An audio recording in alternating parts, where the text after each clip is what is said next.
one thing we wish for you to put on your list of things to do, your homework list, if you will, is to begin noticing the ways in which you distract yourself from the discomfort in your energy body. When an emotional charge is seeking to be released, and again, you release an emotional charge simply through feeling it fully, but when an emotional charge is seeking to be released and you are not 100% comfortable with that emotional charge being released or with the idea of feeling through that fully, then you will seek to distract yourselves through any means possible. You will seek to distract yourselves from that emotional charge so that it will remain suppressed in your system. There are many different ways of doing this, and you are all familiar with many of those habits or addictions. Eating, drinking, shopping, gambling, you name it. And there are addictions which we would say you think of as big, and there are ones that you may think of as small. It doesn't really matter. The purpose of that is the exact same thing, which is to distract yourself from your energetic emotional system. If you are a person who is finding this content interesting, what's true is that your soul is drawing you here so that you cease to distract yourself from your energetic emotional system and instead start to do the opposite, which is pay attention to it. Begin to pay attention to your energy body. Begin to pay attention when you are quote unquote triggered. What is a trigger? A trigger is a mental perception that is within you, that some external event or person is triggering and it is drawing up that old emotional charge from the past.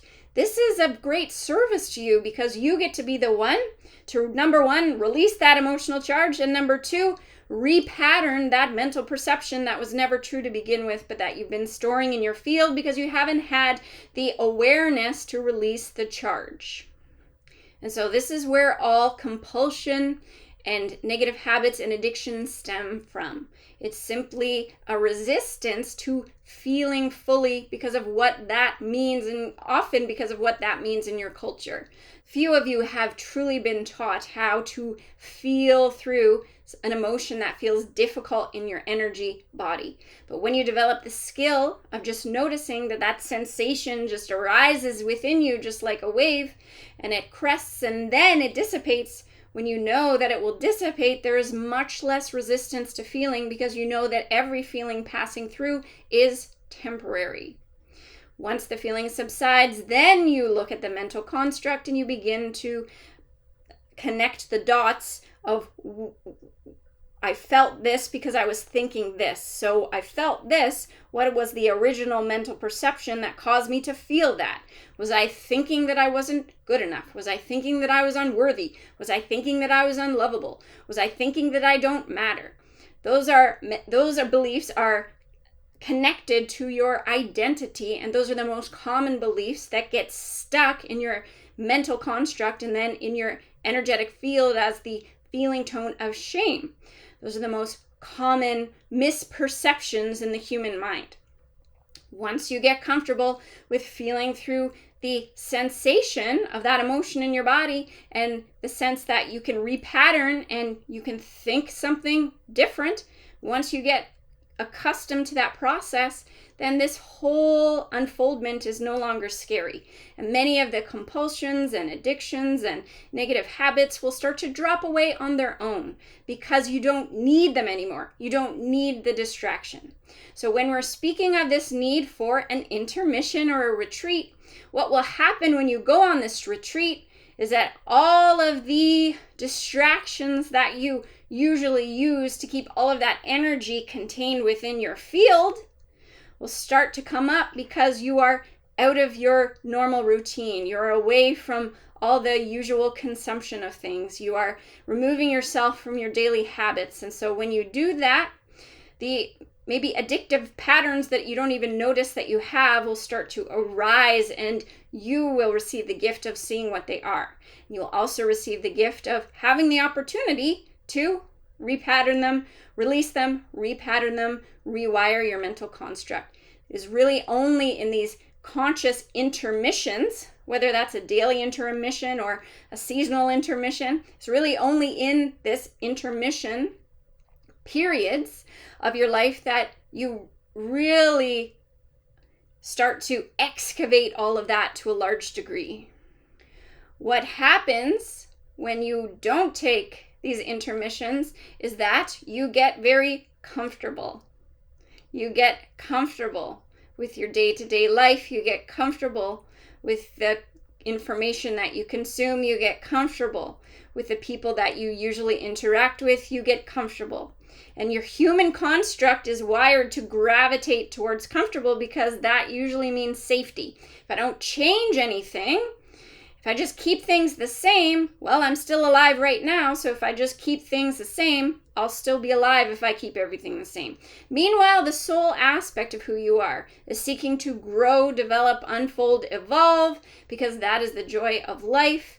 That is what excites your soul. And so you have these two polarities where your human construct is seeking to keep everything the same and stay in its routine, and your soul is calling you forward to evolve and shift into greater alignment with itself. So sometimes you have to become your own parent in a sense. You have to realize when you're in that comfort zone of keeping everything the same, and also realizing, okay, I sense my little human is trying to keep everything the same, but I can also sense that a greater part of me is calling me forward. Which one am I going to listen to? Which one am I going to take action upon? So it is our suggestion, and this is a very simple suggestion, that this idea of intermission could be a powerful one. If you take a daily intermission of 30 to 60 minutes of meditation, we know that that sounds a lot to some of you, but it will make a powerful shift in your life where you just get quiet and you stop consuming and you stop thinking and you stop taking in opinions and energy and ideas from other people. You start to make that a daily practice. And then if seasonally, we like the idea of this seasonal intermission where you actually physically go off for a day or two, where you don't have any input from others or any media input, and you just start to ask your soul, what is the most important thing that you need to be working on right now? Is there something that needs to be released? Is there something that needs to be repatterned? And then after you start to work through that process, what do you wish to create through me? What is my divine blueprint? What is my life to be about if I align with this higher aspect? It's a very different way of living, because when you are living from the human mind, you are in the patterns. You don't see the patterns because you're in them. They're controlling you. They're dictating your actions. They're dictating your decisions because you have these limiting beliefs running. You have these false narratives running, but you don't see that they're false. You take them as truth. And so you let them govern your life. It is only when you pause that you can begin to notice that who you are is not these thought forms or these emotional charges. Who you are is the one observing them. When you step into the reminder, and not only the reminder, but the actual sensation that you are the watcher, you are the witness, you're the observer, then you can start to repattern, then you can start to make a conscious decision. Oftentimes it is only in the intermissions of life that you receive the insight and awareness to take that step forward.